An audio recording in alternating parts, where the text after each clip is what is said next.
los individuos son relativos a la hora de los procesos sociales y políticos, donde intervienen flujos de poder, flujos de presión que provienen de centros externos, incluso a los gobiernos nacionales, y mucho más a los gobiernos provinciales y municipales.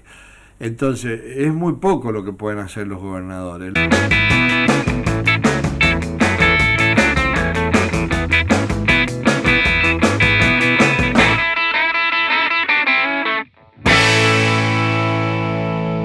Todos los momentos son históricos porque todos los momentos están inscriptos en la línea del tiempo, de la dinámica de los acontecimientos. Nosotros somos seres históricos y estamos expuestos todo el tiempo a cambios.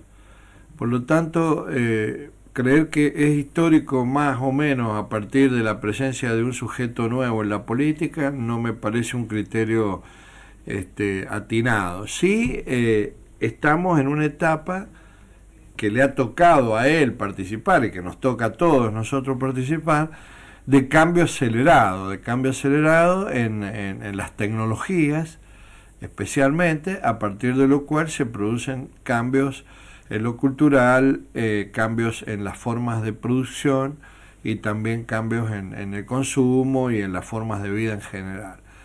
Por eso es que en este particular momento histórico, el que él, en este caso el presidente actual que tenemos en la Argentina, tenga esa impronta, digamos, tan abierta a la posibilidad de que vengan fuerzas económicas, inversiones, etcétera, sin ninguna clase de control o intervención del Estado, lo hace bastante peligroso a la situación, porque eso nos expone a un sinnúmero de nuevas realidades que existen a nivel mundial en el campo económico y en el campo político, porque recordemos también que hay una puja, una tensión, un conflicto permanente entre Estados Unidos, China, Rusia, en fin, producto de que hay un embate en búsquedas de constituir nuevas hegemonías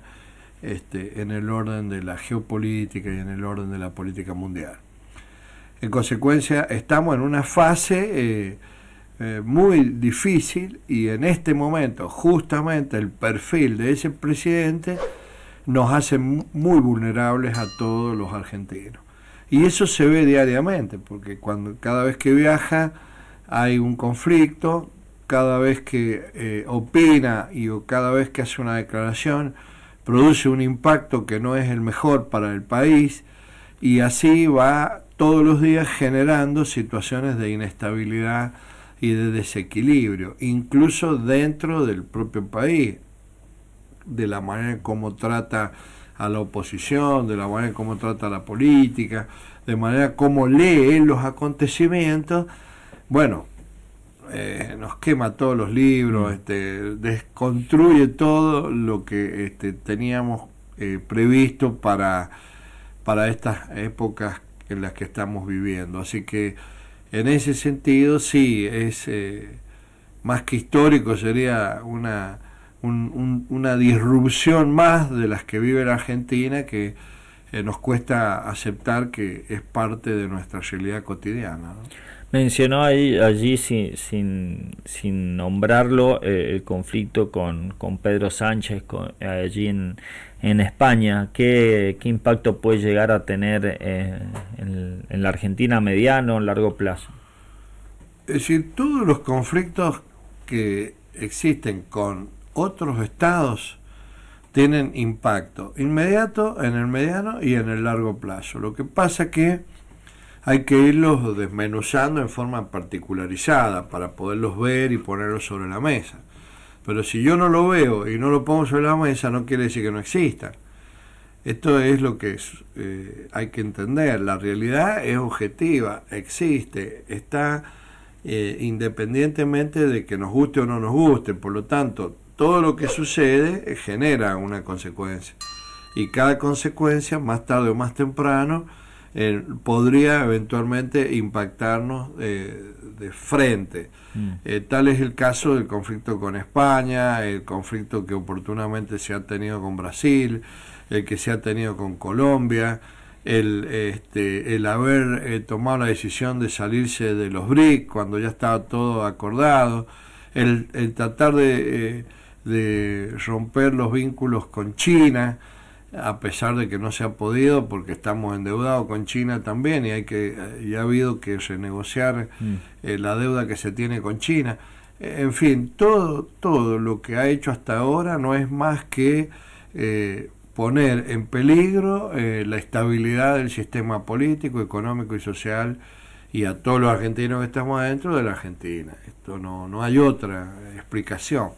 Después están los detalles de si lo que dijo lo debería haber dicho de esa manera, de si el gobierno de España no aprovechó la ocasión para generar también ellos dentro de su política interna un adversario que les permitiera capitalizar un determinado crédito social. Esas son lecturas también que tienen valor, pero que son, a mi juicio, secundarias. Lo importante es que acá los problemas nuestros no se resuelven con esta estrategia, no hay posibilidades de salir de esta situación en la que estamos inmersos con este tipo de conductas en materia de política internacional, en materia diplomática, en materia de políticas económicas, etcétera.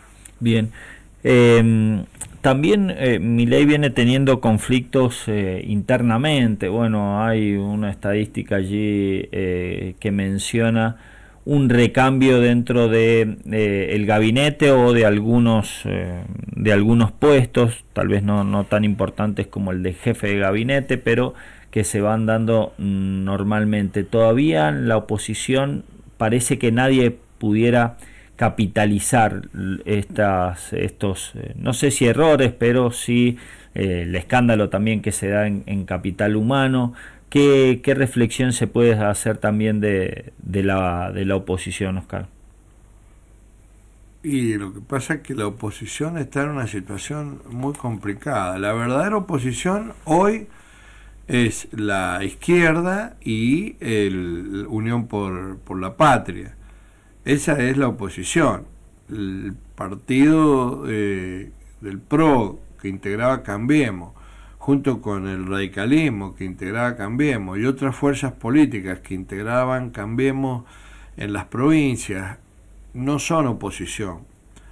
O en todo caso son fuerzas que necesariamente se convierten en oposición frente a la imposibilidad de dialogar con el gobierno actual o de coordinar estrategias. De hecho, el PRO ha tenido, a través de su presidente actual, que es Macri, es presidente de la Nación, la actitud de querer negociar con ellos, porque en alguna medida comparten ideológicamente el mismo proyecto, que es la privatización, ampliar el mercado, desestatizar, etcétera, y eso no lo ha podido lograr, con lo cual cada vez que ha habido que negociar algo les ha resultado bastante dificultoso.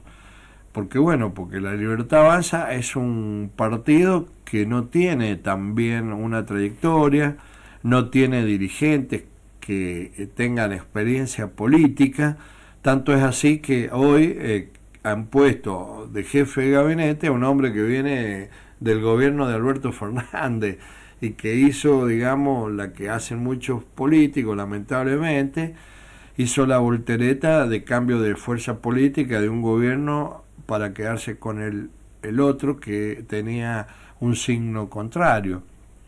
Y bueno, ese hombre hoy está como jefe de gabinete y es en parte la estrategia de salvación que tiene el gobierno, porque dentro de sus propias filas no tenía dirigentes competentes como para mantener un diálogo con la oposición, con los partidos políticos, de los bloques que están representados en el Congreso Nacional. En consecuencia, esa realidad la tiene día a día, porque nosotros lo vemos en el diario cada tanto, pero el Estado funciona las 24 horas del día a lo largo de los 365 días del año.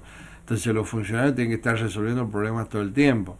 Y si no tiene la gente adecuada para distintos cargos, eso le va haciendo un caldo de cultivo para que todos los días el gobierno vaya implosionando de distintas maneras. Caso concreto, ahora con capital humano, han saltado un montón de inconvenientes que ya se sabían del primer día. Además, tiene una estructura absolutamente ineficiente, porque es un gobierno que ha hecho algo espantoso, que es eliminar ministerios, reducir el número de ministerios, pero eso no significa reducir el número de áreas en las que el gobierno tiene que involucrarse. Por tanto, al reducir el número de ministerios, ¿qué hace? Aumenta la cantidad de secretarías y hay un ministro que tiene que atender el problema de educación, el problema social, el problema cultural.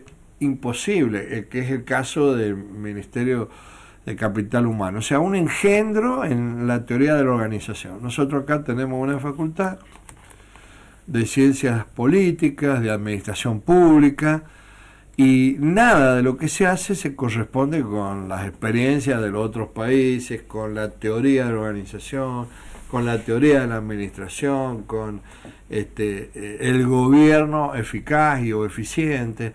Es decir, acá no se cumple con nada, bajo una ideología falsa también, que es que el Estado no es necesario y que es una horda de delincuencia. Entonces, con esos principios, con esas ideas equivocadas que son sustanciales al proyecto de gobierno, no se puede esperar nada bueno. O sea, los argentinos tienen que saber que vamos a ir de cada día de mal en peor. No va a haber nunca un punto de equilibrio, un punto de armonía, un punto de desarrollo. Sí pueden haber indicadores macroeconómicos aislados, considerados en forma aislada y sin entrar en profundización, que aparenten dar la idea de una supuesta mejora, pero son todos falsos, como es ahora esa supuesta disminución de la inflación. Bien. ¿Y Orrego qué rol juega acá? Ahí me mencionó que Cambiemos no es oposición. Bueno, Orrego lo marca también, de tratar de darle herramientas al presidente, en este caso con la ley base. También se mete Uñaca ahí en esta oportunidad dentro del Senado y un papel que aparentemente no sabe si votar o no. Bueno, a mí siempre me gusta hacer alusiones más sistémicas, más estructurales, y no tan personalizadas en los individuos y en los sujetos, porque los individuos son relativos a la hora de los procesos sociales y políticos. No porque no cuentan, pero su voluntad o su intención a la larga se ve rebalsada por los hechos, y los hechos son siempre de carácter más sistémico, cuanto más cuando en este caso estamos en etapas de globalización, donde intervienen flujos de poder, flujos de presión que provienen de centros externos incluso a los gobiernos nacionales, y mucho más a los gobiernos provinciales y municipales. Entonces, es muy poco lo que pueden hacer los gobernadores. Los gobernadores lo único que pueden hacer es presionar en base a las herramientas que tengan, como es, por ejemplo, ahora el hecho de que haya una ley que es muy importante para el gobierno y que está en el Senado. Ahí los gobernadores, a partir de que controlen en alguna medida a sus representantes, que no siempre es así, depende de quiénes sean, pueden ellos ir y negociar en una mesa de conversaciones con el Ejecutivo Nacional, digamos, un cambio de figurita. Es decir, yo te apruebo este artículo a cambio de que me liberen determinados recursos o me aumenten determinada cantidad de puntos en la coparticipación, etcétera, que es un poco lo que está sucediendo. De hecho, el Pacto de Mayo no era más que eso, era una suerte de zanahoria, digamos, a cambio de que si hubiera un voto favorable en la Cámara de Diputados y en el Senado en su momento. Como eso no se produjo, el Pacto de Mayo se posterga ahora, no se sabe hasta cuándo, que sería a posteriori que se sancione la ley. Entonces, el gobierno provincial tiene muy poco por hacer. Por lo tanto, la provincia va a estar ahí expectante, moviéndose en sigilo hasta tanto se vayan definiendo las coordenadas nacionales. No creo que tenga mucho más margen de maniobra, Orrego. Y con respecto a lo que pasa con la ley bases en el Senado, ahí hay una postura de parte de los legisladores sanjuaninos del bloque de justicialista, digamos, de Unión por la Patria, que es bastante peculiar, porque ellos han votado el RIGI bajo el pretexto de que de esa manera defienden la minería y que San Juan es una provincia que ha priorizado la política minera. Para mí ese es un grave error. O sea, yo no estoy para nada de acuerdo con esas políticas. Me parece absolutamente desubicada esa posición, porque lo que está haciendo es favorecer un régimen que no va a beneficiar a nadie en el largo plazo, porque está mal planteado. En consecuencia, el hecho de que las cámaras mineras y los grandes grupos empresariales mineros estén de acuerdo no quiere decir que la política tenga que seguir el ritmo de los intereses de esas empresas. La política siempre tiene que no obstaculizar al mercado, no obstaculizar la inversión, no obstaculizar los intereses empresariales, pero lo que no puede hacer es ponerse a la cola de esos intereses y aplaudir todo lo que a los intereses empresariales le parece bien. La política está para otra cosa, está para defender el bien común, para defender los intereses nacionales, para defender la independencia económica, la soberanía de un Estado, la distribución equitativa de los bienes, etcétera. Y en tanto que no haya compatibilidad entre unos intereses y los otros, no se puede aprobar una legislación. En este caso hay absoluta conciencia de que el RIGI es absolutamente negativo en términos de los intereses de la nación, más allá de que particularmente alguna empresa se sienta beneficiada. Entonces hay que considerar esos intereses, hay que armonizarlo y hay que corregir absolutamente ese artículo. Yo no sé qué va a hacer el senador Uñac ahora en el Senado. Me imagino que va a proponer modificaciones a ese artículo, y si lo hiciera es plausible. Si no lo hace, sería un gran error político de parte de él, que se sumarían a otros errores anteriores. Por lo tanto, me parece que pagaría un muy alto costo de hacer esa acción de manera crítica. La verdad que no me gustaría estar en sus zapatos, porque tiene un compromiso probablemente con grupos empresariales a los que él mismo ha estimulado en el pasado en cuanto que gobernador, y ahora en cuanto que senador ya tiene que asumir responsabilidades que tienen que ver con los intereses de la nación en su conjunto, del pueblo de la nación argentina. Así que bueno, esa ley aparece como una panacea para todos los problemas, no lo es, va a generar más problemas también, pero vamos a ser sinceros, es muy probable que salga aprobada. ¿Por qué? Porque es parte de la práctica institucional y democrática de que un presidente que ha sido elegido con un programa de gobierno, cuando tiene mayoría, el Congreso de la Nación de alguna manera viabilice esa legislación para hacer posible su gobierno dentro de las líneas del programa que oportunamente fue formalmente votado por la mayoría del pueblo argentino. En consecuencia, va a haber que aceptar que hay cosas que el gobierno quiere hacer que a la oposición no le van a gustar, y que mucha parte de la sociedad no le guste.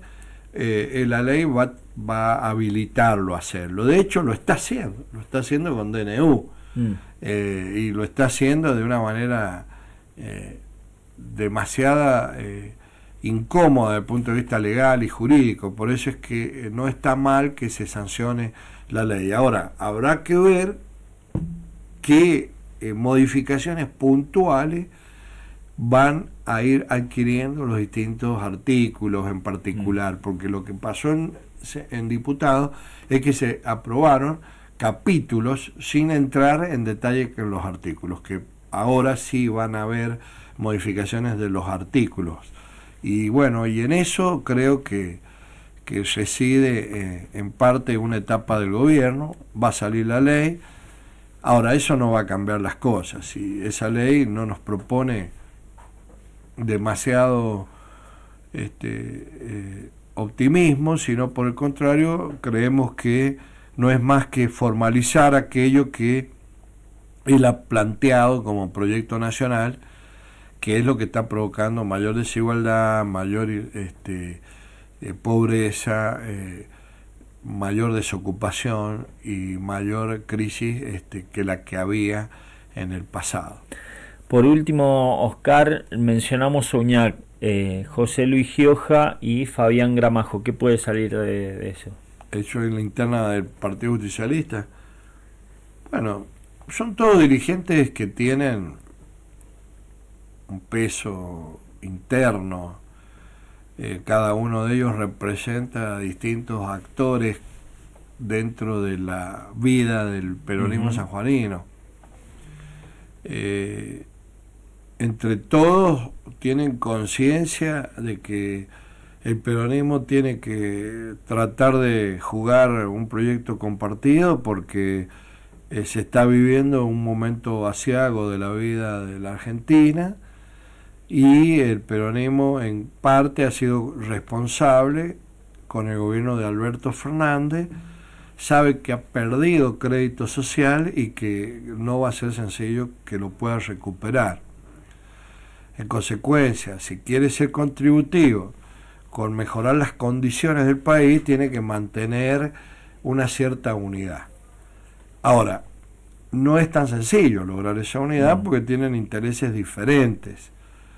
Yo creo que lo que va a haber es un acuerdo coyuntural y va a haber una lista única. Si eso no fuera posible, va a haber recién, en ese caso, una interna que se calcula que va a ser para el mes de agosto. Y bueno, lo cual no es para nada negativo también, porque va a habilitar la posibilidad de que el elector, el ciudadano, el afiliado del partido pueda emitir su voto. Y allí pareciera ser que Gramajo pretende ser candidato independiente y presentar su propia lista. Y bueno, dependerá de los electores peronistas quién es el presidente. Tampoco es tan importante. Lo importante es que haya una unidad de acción, porque puede haber una lista única y están todos en desacuerdo con ellos mismos, y puede haber elecciones internas y concurrir todos en un proyecto común para el año que viene, que serían las elecciones a legisladores, que me parece que es la primera etapa de un proceso que va a venir para largo. Seguro. Oscar, lo van a poder seguir escuchando, estos análisis y más. ¿Cuándo está el programa? Día jueves.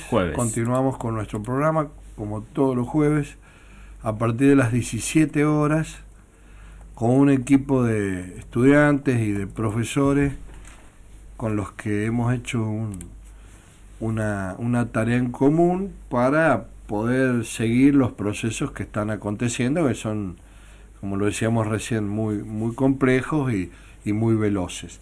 Yo quería, antes de terminar, si me permitís, invitar a la comunidad a un curso que organiza el sindicato UPCN, Unión Personal Civil de la Nación, sede San Juan, en el salón de actos que ellos tienen en el ámbito del edificio del sindicato, que está ubicado en la calle Sarmiento, antes de llegar a Avenida Córdoba, para el día miércoles, a partir de las 17 horas, donde voy a exponer sobre los distintos temas de la política en relación con el sindicalismo argentino, en un curso donde van a participar dirigentes sindicales, delegados del gremio y público en general, a partir de todos los miércoles en adelante durante el término de 6 miércoles. Bien.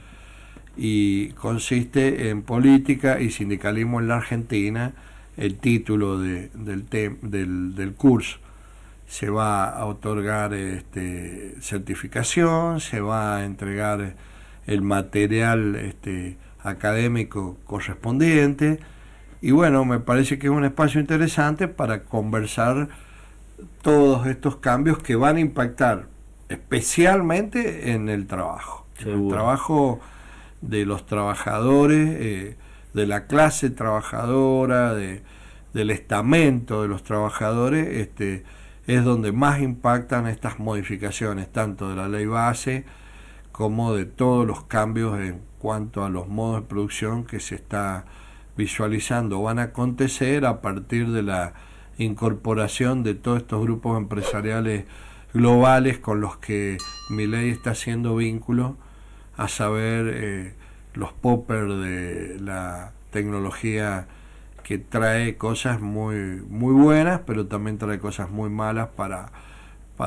el futuro, especialmente para los jóvenes y para los trabajadores en general, producto de que va a dejar mucha gente sin empleo, digamos. ¿Quiénes pueden participar del curso, Oscar? En principio los afiliados, pero también el público en general. Bien. El público en general va a tener la posibilidad de inscribirse desde las 19 del día miércoles en adelante. Bien, gracias, Oscar. Gracias a usted. Oscar Rivero amable. Con nosotros, un gusto como siempre escucharlo, conocer un poquito su perspectiva de lo que va ocurriendo en Argentina y también en la provincia de San Juan.